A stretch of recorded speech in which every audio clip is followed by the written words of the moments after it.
కాంగ్రెస్ వస్తే హర్యానాలో విధ్వంసమే జరుగుతుంది. ఇది నరేంద్ర మోడీ తాజాగా హర్యానాలో చేస్తున్నటువంటి ప్రసంగం. పట్టించుకుంటారా జనం? పంజాబ్లో చెప్పారు డ్రగ్స్ ఇట్లాంటి వ్యవహారాలకు సంబంధించి వీళ్ళతోనే ప్రమాదం అన్నటువంటి.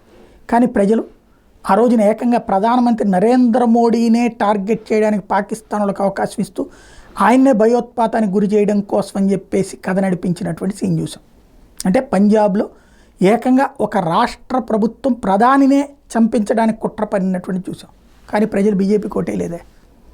ఆ తర్వాతన ఆమ్ ఆద్మీ పార్టీకి ఓటేశారు. ఆమ్ ఆద్మీ పార్టీ ప్రభుత్వం ఆ డ్రగ్స్కి సంబంధించిన పూర్తి సంపూర్ణ సహకారం, అదే మాఫియా శక్తులు, అదే ఎవరైతే ఖలిస్తానీలు ఉన్నారో వాళ్ళకే మద్దతు పలుకుతున్నటువంటి పరిస్థితి. అయినా ప్రజలు అక్కడ వాళ్ళు ఏమన్నా ఓటేశారా? లేదు. ఉత్తరప్రదేశ్లో చాలా పెద్ద ఎత్తున పనిచేసింది భారతీయ జనతా పార్టీ. అక్కడ ఏ పబ్లిక్ని అడిగినా చెప్తున్నారు.